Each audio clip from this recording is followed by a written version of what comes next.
ኣብ ደቡብ ኣፍሪቃ ምዝካየድ ዘሎ ተቃውሞ ኣንጻር ስደተኛታት ተኣሳሲሩ ተቐቲሉ ዝተባሃለ ጋናዊ ኣብ መንጎ ክልቲአን ሃገራት ዲፕሎማስያዊ ምትፍናን ኣስዒቡ ምህላው ተሓቢሩ። ሚኒስትሪ ጉዳያት ወጻኢ ጋና ኣብ ኬፕ ታውን ብዝተፈጸመ ቅትለት ዜጋ ጋና ተቃውሞኡ ብምግላጽ ናብ ፖሊስ እታ ሃገር ጥርዓን ኣቕሪቡ ምህላው ይዝሕበር። ሚኒስትሪ ፍትሒ ደቡብ ኣፍሪቃ ግን ሰበስልጣን ጋና ብዛዕባ እቲ መዘይ ሕጋውያን ስደተኛታት ዘሎ ኩነታት ብዝተሓዝ ናይ ሓሶት ሓበሬታ ይዝርግሑ ኣለዉ ብምባል ተቃውሞኦም ገሊጾም ኣለዉ። ፖሊስ ደቡብ ኣፍሪቃ ብዛዕባ እቲ ዝተባሃለ ቅትለት እቲ ጋናዊ ዝኾነ ሓበሬታ ከም ዘይብሎም እኳ እንተገለጹ ጉዳይ ናይ ሓደ መስገበን ብዝተኣሳሰር ዝተቐተለ ካልእ ጋናዊ ግን ይምርምሩ ከም ዘለዎ ሓቢሮም። በዓል ስልጣን ሚኒስትሪ ጉዳያት ወጻኢ ደቡብ ኣፍሪቃ ሂቡ ኣብ ዘሎ መግለጺ እቲ ምስ ጸረ ስደተኛታት ዝተሓዝ ተቃውሞታት ተፈጺሙ ዝተባሃለ ቅትለት ሓደ ጋናዊ ዝተፈብረኸ ዛንታ ክብል ሓቢሩ። ጋና ኣብቲ ንቅትለት ዜጋኣ ዝኾነን መግለጺኣ ዝኾነ ህይወት ምጥፋእ ቅቡል ስለ ዘይኮነ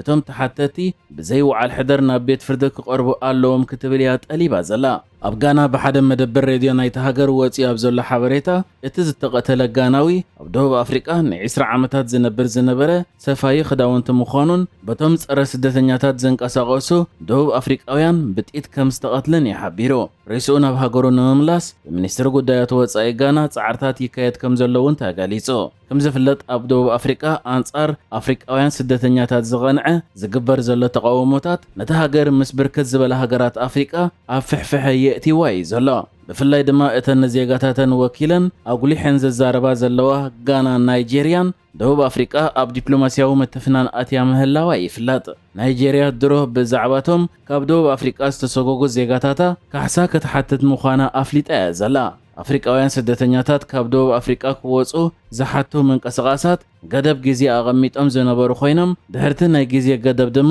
ኣብ ሓያሎ ከተማታት ተቃውሞታት ኣካይዶም እዮም። ጋና፣ ማላውን ናይጄርያን ቅድሚቲ ናይ ግዜ ገደብ ምብፅሑ ዜጋታትን ካብ ደቡብ ኣፍሪቃ ዘውፅኣ ሃገራት ኣፍሪቃ እየን። ክሳብ ሕጂ ድማ ኣስታት 25,000 ኣፍሪቃውያን ካብ ደቡብ ኣፍሪቃ ወፂኦም ምህላዎም ይፍለጥ። መንግስቲ ኡጋንዳ ኣብቲ ሃገር ብሰንኪ ምውሳኽ ቁፅሪ ስደተኛታት ምስ ኤርትራ ዝርብ ክገብር መደብ ከም ዘለዎ ተሓቢሩ። ሚኒስተር ድልውነትን ሓደጋን ስደተኛታትን ኡጋንዳ ዝኾነ ሳም ኤንጎላ ናብ ኡጋንዳ ዝስደዱ ዘለዉ ኤርትራውያን ሓተቲ ዕቑባ ቁፅሮም እናወሰኸ ኣብ ዝኸደሉ ዘሎ ግዜ ናብቲ ሃገር ብብዝሒ ክስደዱ ዘገድዶም ዘሎ ምኽንያታት ንምፍላጥ ምስ ኤርትራ ዝርብ ክገብር ምዃኑ ሓቢሩ። እዚ ሚኒስተር ነዚ ዝገለጸ ምስ ሰራሕተኛታት ክፍሊ ስደተኛታት ኣብ ትሕቲ ቤት ጽሕፈት ቀዳማይ ሚኒስተር ኣብ ካምፓላ ኣብ ዝገበሮ ናይ ምልላይ ኣኼባ እዩ። እዚ ኸኣ ኣካል ናይቲ እቲ ሚኒስተር ስልጣኑ ካብ ዝሕዚ ኣትሒዙ ዝገብሮ ዘሎ ምንቅስቓሳት ኮይኑ እቲ ሚኒስተር ከዓ ኣብ ዝቐረበ እዋን ስልጣን ከም ዝሓዘ ይግለጽ። ሚኒስተር ሓደጋን ድልውነትን ስደተኛታትን ሳም ኤንጎላ ጠንቂ ናይቲ እናወሰኸ ዝኸይድ ዘሎ ቁፅሪ ስደተኛታት ካብ ኤርትራ ናብ ኡጋንዳ እንታይ ምዃኑ ንምፍላጥ ምስ ኤርትራ ክዘራረብ ብምባል እዩ ኣብቲ ምስ ኣባላት ሚኒስትሪኡ ዝገበሮ ናይ ምልላይ ኣኼባ ተዛሪቡ ዘሎ። እቲ ሚኒስተር ብዛዕባ ምውሳኽ ቁፅሪ ኤርትራውያን ስደተኛታትን ጠንቁን ከጽንዕ ዘገደዶ ምኽንያት ክገልጽ እንከሎ ድማ ኣብ መንጎ ብዛዕባ ኤርትራ ዝወፅእ ሓበሬታን ዘሎ ዋሕዚ ስደተኛታት ኤርትራውያንን ተጋራጫውነት ኣሎ ብምባል ኣብ ኤርትራ ኩናት ዘየለን ርጉእነት ከም ዘሎን እዩ ዝፍለጥ። ግን ከዓ ዋሕዚ ስደተኛታት ናብ ኡጋንዳ ምስኡ ብዘይነጻጸር መልክዕ ኣመና ዓብዩ ኣሎ። ምኽንያት ናይዚ ንምፍላጥ ድማ ምስ ኤርትራ ክዘራረብ ብምባል ብዛዕባ እቲ እናወሰኸ ዝኸይድ ዘሎ ቁፅሪ ስደተኛታት ስኩፍትኡ ገሊጹ። እቲ ሚኒስተር ኣብ መግለጺኡ ቀጺሉ ቁፅሪ ስደተኛታት ኤርትራውያን ኣብ ኡጋንዳ ልዕሊ 70,000 በፂሑ ከም ዘሎን ምስ ኩሉ ግን ኣብ ኤርትራ ኣብዚ ሕጂ እዋን ርጉእነት ዘሎ እዩ ዝመስል። በዚ ምኽንያት ከዓ ሱር ጠንቂ ዋሕዚ ስደተኛታት ንምፍላጥ ምስ ኤርትራ ክዘራረብ እየ ዝበለ። ሱር ጠንቂ ናይቲ ዋሕዚ ስደተኛታት ምፍላጥ ድማ መንግስቲ ኡጋንዳ ንስደተኛታት ኣብ ምእንጋድ መመቕራሕ ሃፍትን ካልእ ዝምልከቶ ውጥንን ንምምሕያሽ ዝሕገዝ ምዃኑ ሓቢሩ። እዚ ኣብ ዝቐረበ እዋን ስልጣን እቲ ሚኒስትሪ ዝተረከበ ሳም ኤንጎላ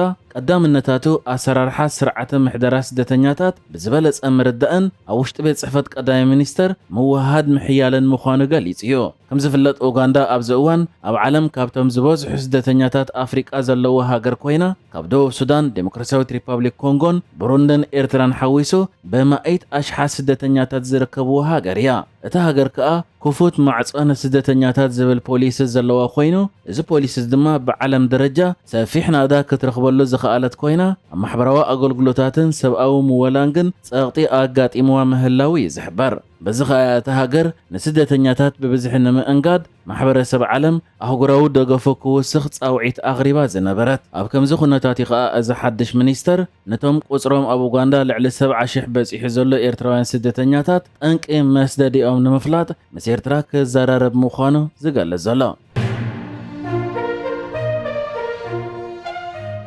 ዓመታዊ ንውድብ ሕቡራት ሃገራት ወኪሉ ብዛዕባ ጉዳያት ሰብኣዊ መሰላት ጸብጻብ ዘቕርብ ፍሉይ ራፖርተር ትካል ሰብኣዊ መሰላት ውድብ ሕቡራት ሃገራት ኣብ ጉዳያት ሰብኣዊ መሰላት ኤርትራ ዝኾነ ሙሐመድ ዓብደልሰላም ባበክር ዘመነ ስልጣኑ ዘብቅዓሉ ግዜ ኣኺሎ ኣብ ዘለወሉ እዋን ኣብ ዝቕጽል መበል 62 ኣኼባ ባይቶ ሰብኣዊ መሰላት ውድብ ሕቡራት ሃገራት ኣብ ጀኔቫ ተካኢኡ ክምረጽ ምዃኑ ተገሊጹ ኣብቲ ብ7 ሓምለ ኣብ ጀኔቫ ዝካየድ ተካኢኡ ንምምራጽ ዝግበር መስርሕ ምድማጽ 8 ሕጽያት ክቐርቡ ምዃኖም ድሮ ተፈሊጡሎ ሓንቲ ካብዞም ሕጽያት ድማ እታ ወትሩ ብዛዕባ ኩነታት ሰብኣዊ መሰላት ኤርትራ ጸብጻባት ከተቐርብ ትረአን ነዊሕ ዓመታት ኣብ ጉዳያት ኤርትራ ተኪራ ዝተፈላለዩ ጽሑፋት ዝዘርግሐትን ኣብ ሃገረ ሆላንድ ኣብ ዩኒቨርሲታት ላይደንን ቲልቦሮኽን እትሰርሕ ፕሮፌሰር ሚሪያም ፋን ራይሰን ኮይና ኣብ ጎና ድማ ካልኦት ኣብ ዝተፈላለዩ ጉዳያት ሰብኣዊ መሰላት ናይ ዝተፈላለዩ ሃገራትን ውድብ ሕቡራት ሃገራትን ሰሪሖም ዝፈልጡ 7 ሕጽያት እዮም ቀሪቦም ዘለዉ ብጀካ ሚሪያም ፋን ራይሰን ካብ ሆላንድ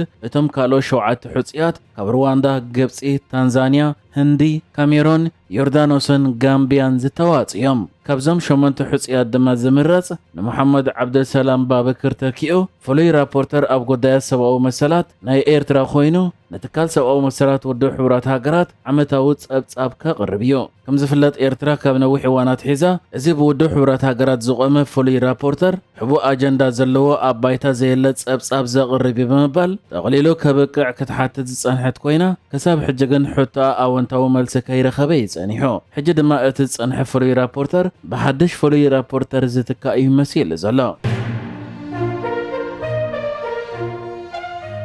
ኢራን ላዕለዋይ መራሒኣ ነበር ኣያቶላህ ዓሊ ኻሜኒ ስነ ስርዓት ቀብሩ ካብ ዝቕተል ድሕሪ 4 ኣዋርሕ ቀደም 4 ሓምለ ኣብ ርእሰ ከተማታ ሃገር ጥህራን ክጅመር ምዃኑ ኣፍሊጣ ሰበስልጣን ኢራን ነዚ ፍጻመ ናይዚ ክፍለ ዘመን ቀብሪ ክብሉ ኢሎም ጸዊዖም ኣለዉ ካብ 12 ክሳብ 20 ሚልዮን ዝኾኑ ሰባት ክሳተፉ ከም ዝኽእሉ ዘገለጹ ሰበስልጣን ኢራን እቲ ተገይሩ ዘሎ ምድላዋት ኣብ ታሪኽ እቲ ሃገር ንዝኾነ መንግስታዊ ስነ ስርዓት ተራእዩ ዘይፈልጥ ዓቢ ምዃኑ ገሊጾም ኣለዉ እቲ ምድላዋት ከዓ ነሽሓት ነጋድያን ዘገልግሉ ናይ ኣገልግሎት ማዓስከራት ንልዕሊ 1 ሚልዮን በጻሕቲ ዝኸውን መዕረፊ ቦታ ምቁጻር ዋሕዚ ህዝቢ ንምምራሕ ተባሂሉ ዝተነጥፈ ብማእከል ርእሰ ከተማታ ሃገር ዝሓለፍ ጎደናን ካልእን ዝርከቡ ኮይኑ እቲ ኣብ ርእሰ ከተማታ ሃገር ዝመደበሩ ቀንዲ ክፋል ሰራዊት እስላማዊ ሓለዋ ሰውራ ኢራን ዝኾነ ክፍለ ሰራዊት መሐመድ ረሱላላህ ድማ ነዚ ስርሒት ክመርሖ ምዃኑ ኣፍሊጣ ብተወሳኺ ካብ ሓያሎ ሃገራት ዝመጹ ፍሉጣት ውልቀ ሰባት ንኣብነት ፕሬዝደንታት ቀዳሞት ሚኒስትራት ኣባላት ባይቶን ሚኒስትራትን ክሳተፉ ምዃኖም እውን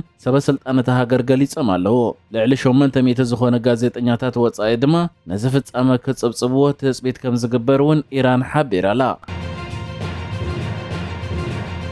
نحجز تدالو الزيناتات ازينيرو بكالك ساب نرغب سلام نعخم